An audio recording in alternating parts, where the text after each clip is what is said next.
Hi everyone, welcome back to my channel. My name is Helen and today I am bringing you my Junior Eurovisionathon announcement video. If you haven't heard of Eurovisionathon before, it is a readathon that I run every year that's based around the Eurovision Song Contest. It normally starts in April and ends in May. However, I can't wait a year for the next round of the readathon, so I try and do a mini version that's linked with the Junior Eurovision Song Contest. I don't normally watch that contest, but I still use this as the basis for the points that you can get in Eurovisionathon. So normally in Eurovisionathon there's like 35 countries that take part, and the aim of the readathon is to read as many of the country books in relation to as many of the countries as possible before the end of the readathon. For Junior Eurovisionathon, that normally runs for a month, but for Junior Eurovisionathon that normally runs just for 2 weeks, and this time there are 18 countries taking part in Junior Eurovision. UK isn't taking part this year, but there are, like I say, 18 other countries that I will list. So the aim of the readathon is to read as many of those 18 countries within the 2 weeks, and then the readathon will finish, the Eurovision Song Contest will take place, or the junior one will, and then that will provide the points. The points that those countries score in Junior Eurovision will be the points that you will gain if you've read a book for that country. I hope that makes sense. I have done this for quite a few years. So the first Eurovisionathon started in 2020, so it's been running for 5 years, but we've only done maybe 2 or 3 junior versions.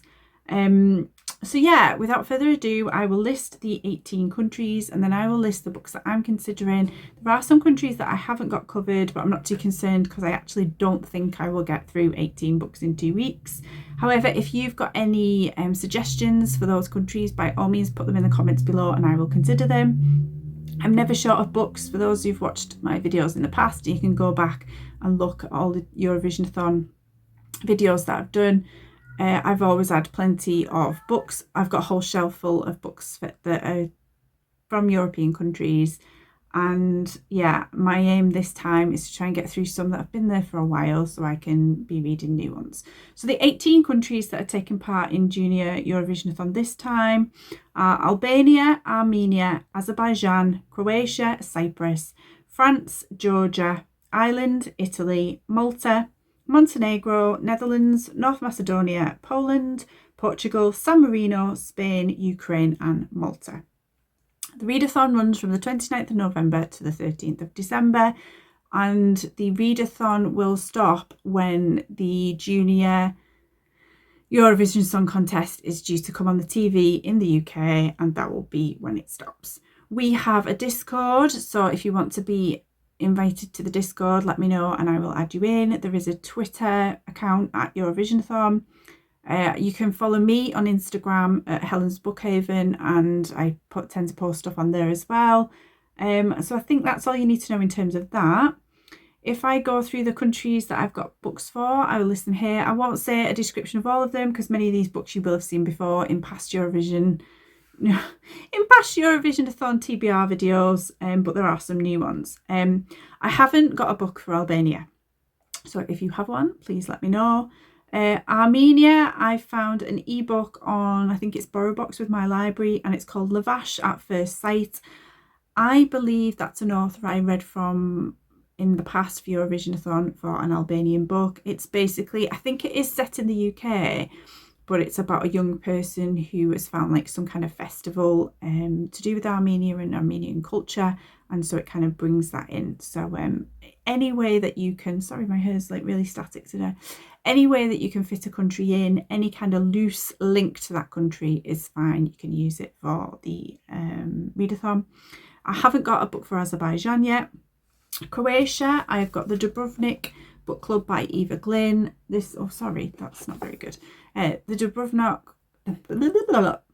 Dubrovnik Book Club by Eva Glynn. I meant to read this for last year for Eurovisionathon and just didn't get round to it. I got this in the 3 for £6 deal at the works. I'm not sure if it's still there, although I think it's 3 for £7 there, isn't it now? Anyway, so this is the one I'm going to hopefully read for Croatia for this readathon if I get round to it. Then I haven't got anything for Cyprus, but for France, this is a new one that I haven't shown on my channel before. I can't remember where I got this from. I don't know if it was from I think it was from a charity shop. It's called Toot Sweet, Hanging Up My High Heels for a New Life in France. This is by Karen Wheeler. And it says, in her mid-30s, fashion editor Karen has it all.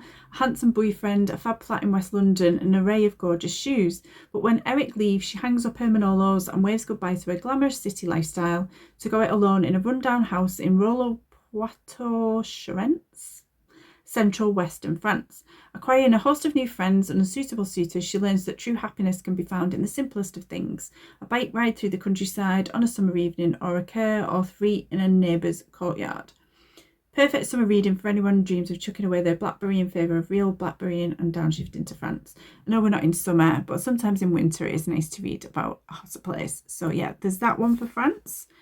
And I've read the description because you won't have heard of that one on my channel before. Again, I will read this one out as well because this is one that I got sent by the publishers Simon & Schuster, so I'd like to thank them for sending this to me. I review books for them sometimes. This one I don't think I have to review. I think they just sent this to me randomly. But it's called Them Girls, and it says, meet Goldie and V, sisters, dreamers, grafters. In their 40s, both appear to have it all. Until Goldie finds the courage to leave Benedict. Once upon a time, their foremarriage worked, but when the magnetic Wolfie comes on the scene, her world of pretending falls apart. V's neat world is spiralling too. Since her ex-husband, Jamie, started dating Julia, her cruel school bully, V's long-buried insecurities are out of control. She needs to get away and fast. So when Goldie suggests a holiday in France, V leaps at the idea. A curiously well-timed invitation, just as speculations around Goldie's brilliantly brief pop career back in the 90s are beginning to resurface. Escaping's one thing, but nothing that stays secret forever, and as V and Goldie's unresolved pasts make surprise returns, the stories them girls once told themselves began to look very different. And this is out in April 2026, so again, thank you to Simon & Schuster for sending me this one. Another one for France that I don't know if I've mentioned on here before is called Three's a Crowd, and it's by Christy McKellen. Again, it's 3 for £7.50 at the works now, but I got this for £2. It says, you never forget your first, and the saying couldn't be truer for Daisy Malone, because the moment childhood friend turned Hollywood superstar Zach Dryden reappears in her life, she instantly remembers how she felt during the summer that changed everything. After weeks of flirting, the heat between them exploded in an electrifying yet slightly embarrassing night together. But then Zach left, Daisy moved on, and she knew their friendship and her heart would never be the same again. Now Zach is back, more charming and irresistible than ever, and offering her a once-in-a-lifetime trip to the Cannes Film Festival. Daisy has never found anyone who can compare with Zach, but she's reluctant to open up her heart to him again. With so much history between them, can Daisy give their friendship a second chance, or will he always be the one who got away? So this is quite a short one, so if I'm getting to the point where I don't think I will fit the other ones in, this could be one that I read towards the end of the 2 weeks. I haven't got one for Georgia yet, but then Ireland, I've got a few options, or at least two. I've got Christ on a Bike by Ola Owen, which I've mentioned on this channel before. I think I won this on Twitter at some point, so I won't read about this again because I'm pretty sure I've mentioned it before, but that's an option. I've mentioned this one on my channel as well. It's called The World's Worst Mothers by Sabine Ludwig. I think I've mentioned this for Germany in the past. Germany isn't in Junior Eurovisionathon this time, but it's I think the author is German, but it's set in Ireland, so this is an option for Ireland. Then for Italy, I have decided to read Problematic Summer Romance by Ali Hazelwood. I think this was meant to be £6 in the works. I got it for £1. It says Maya Kilgore is 23 and still in the process of figuring out her life. Connor Harkson is 38 and Maya cannot stop thinking about him. It's such a cliche, it almost makes her heart implode. Older man and younger woman, successful biotech guy and struggling grad student, brother's best friend and the girl he never even knew existed. As Connor loves to remind her, the power dynamic is too imbalanced. Any relationship between them would be problematic in too many ways to count, and Maya should just get over him. After all, he has made it clear that he wants her gone from his life, but not everything is as it seems, and cliches sometimes become plot twists. When Maya's brother decides to get married in Taormina, she and Connor end up stuck together in a romantic Sicilian villa for over a week. They're on the beautiful Ionian coast between ancient ruins, delicious foods and natural caves. Maya realises that Connor might be hiding something from her. And as the destination wedding begins to erupt out of control, she decides that a summer fling might be just what she needs, even if it's a problematic one. So there's that one. Then I haven't got anything for... Oh, hang on. No, I'm up to Malta, and I have got something from Malta. I have got Summer on a Sunny Island by Sue Moorcroft. Pretty sure Sue Moorcroft's got a few set in different European countries, and she might also have a few set in Malta. I think I have mentioned this on this channel before, but this is the one that I've decided to read for Malta this time if I get around to it. Haven't got anything for Montenegro. And then for the Netherlands, I have got this one, Summertime, All the Cats Aboard by Philippe Georgette. I have mentioned this before. It's not set in the Netherlands, but I can't remember where it is. It was set in France. However, they found a young Dutch woman and they pull her from the sea or some kind of... Well, she found murdered on the beach, and then they find a string of Dutch women that have been murdered, and they've realised they're looking for a serial killer, but the link between all the women is that they're all Dutch. So I would read this for the Netherlands, and I really hope I get to this one because I've been wanting to for a while. Is that a Waterstone sticker? I think, is it? So I got this for £3 in the sale from Waterstones. Then for North Macedonia, I've decided to read Ticket to Ride by Tom Cheshire. This is one that I've had on a few Eurovisionathon TBRs. What I realised in the last Eurovisionathon is I don't really like books that are set on trains, specifically non-fiction books that are set on trains. And so I managed to get rid of two from last Eurovisionathon, and that is when I realised after reading those two that it's just not interesting to me that they're focusing on the train journey itself. This one covers a lot of different interesting unusual train journeys, so I think this needs to be the last one that I purchase, and then after that no more train journeys. I don't mind if they're going on a train journey to somewhere and they're discussing more where they go and what happens there, but I just don't want to read about trains, so I will never therefore be a train spotter. Then so that was North Macedonia. Then for Poland, I've decided to read this one, which is Red, White and Black. Again, I got this for £1 in the Waterstone sale. It is by, who is it by? McCartney. It says, for 67 years, the wreckage of an aeroplane has lain scattered on a remote Norwegian mountainside, a poignant and lonely memorial to the failure of its clandestine wartime mission. But when Danny and his uncle Angus discover that secret wartime documents are rumoured to have been within the plane, they decide they must investigate. A terrifying chain of events is set in motion that could spell disaster for thousands of people. Danny and Angus's investigation takes them from the freezing waste of Norway to the high peaks of the Alps and on into the heart of Poland. What is the connection between the aeroplane and the extremist Adler Commando? What is their repulsive leader planning? Who is the mysterious agent, and what service is he expected to provide? The closer they get to the answers, the more horrified they become. Doesn't totally sound like my thing, but I do think this might be a young adult book maybe, and the writing's quite big, so if I can get this out of the way, then that's off my shelves for good. For Portugal, I'm going with What If I Never Get Over You by Paige Toon. I got this for £5.50 from the Works. I'm pretty sure it's still in there now. It says, actually I'm not going to read this out because I think I've read it before, but yeah, it's set 3 days in Lisbon, and so I will be reading that for Portugal. I've got anything for San Marino, and then I've got at least 2 options for Spain. As you know, I like to read books about walking the Camino in Spain. Mostly I read non-fiction, but this one is a fiction book. It's called A Week to Remember, and it's by Ruth O'Leary. It says, 3 strangers, the Camino, 1 week to change everything. Paula has an anxiety attack at her 60th birthday party and realises that her life must change. While her friends are settling into retirement, she craves adventure. Then a shock discovery forces her to question everything she thought she was sure in her life. Rachel is about to go into business with her boyfriend Craig when he betrays her in the worst possible way. She is desperate to get away and figure out how to move forward. Can she forgive and forget in order to have everything she ever dreamed of? Kathy's world is turned upside down by a life-altering event. Struggling with her feelings, she sets out to follow in the footsteps of her favourite film, The Way, hoping to find the courage to plant a new life free from fear. As the 3 women set out on journeys of healing and self-discovery on the ancient path of the Camino de Santiago, fate causes their paths to cross. Will the Camino provide the answers they seek and the strength to pursue the lives they desire? So I'm really excited to read that one.